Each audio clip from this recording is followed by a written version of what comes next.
હવે છોલા હોય કે ચોળા, સફેદ ચણા હોય કે કાળા ચણા, બધું મજેદાર બનશે. અમદાવાદ શહેરમાં ગઈકાલે સાંજે ગાજવીજ સાથે ધોધમાર વરસાદ પડ્યો. અમદાવાદ પૂર્વના વિસ્તારમાં 1.5 ઇંચથી લઈ 6 ઇંચ જેટલો વરસાદ ખાબક્યો, જેના કારણે મોટાભાગના વિસ્તારોમાં જળબંબાકારની સ્થિતિ સર્જાઈ. વરસાદથી પાણી ભરાતા અનેક સ્થળે ટ્રાફિક જામ થયો. મણિનગરમાં સૌથી વધુ 6 ઇંચ વરસાદ પડ્યો. ઓઢવમાં 4.42 ઇંચ વરસાદ પડ્યો. ચકુડિયામાં 4 ઇંચ, મેમકો વિરાટનગરમાં 3.3 ઇંચ વરસાદ પડ્યો. નિકોલમાં 2.88 ઇંચ, જ્યારે નરોડામાં 2.5 ઇંચ વરસાદ પડ્યો. વટવા અને રામોલમાં પણ 2 ઇંચથી વધુનો વરસાદ પડ્યો છે.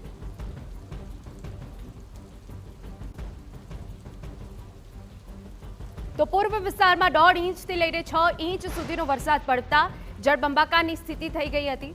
આપને મણિનગરના પર દ્રશ્યો બતાવી રહ્યા છે કે જ્યાં હર હંમેશની જેમ મણિનગરમાં પણ અનેક જે સોસાયટીઓ છે ત્યાં જળબંબાકાર થઈ ગયો હતો.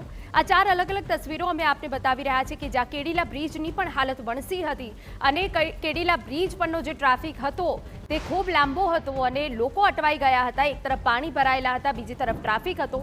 અને આપણે અલગ અલગ તસવીરો ઓઢવ, મણિનગર અને સરસપુરની બતાવી રહ્યા છે કે જે પાણીમાં ગરકાવ થઈ ગયું હતું.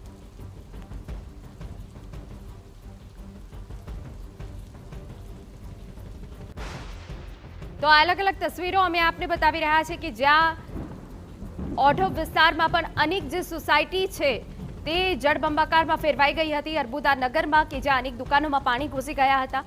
મણિનગરમાં પણ 2 થી 3 ફૂટ સુધીના પાણી ભરાઈ જવાના કારણે લોકોને હાલાકી પડી હતી. વસ્ત્રાલ પાણીમાં ગરકાવ થઈ ગયું હતું.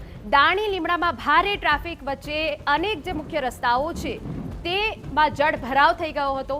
અનુપમ સિનેમા વિસ્તાર કે જે હર હંમેશની જેમ પાણી ભરાવાની સ્થિતિમાં રહેતું હોય છે ત્યાં પણ ભારે ટ્રાફિક જામ થયો હતો અને 2 થી 3 ફૂટ સુધીના પાણી ભરાયા હતા.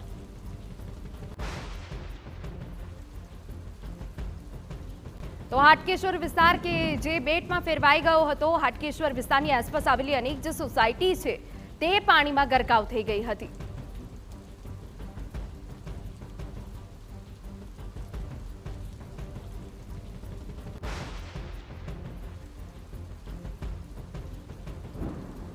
MDH કિચન કિંગ મસાલા રસોડામાં હોય તો આપણે કંઈ પણ બનાવી શકીએ છીએ. રીંગણાનો ઓળો, બટેટા ફુલાવર, ભીંડી મસાલા અને બીજું ઘણું બધું. MDH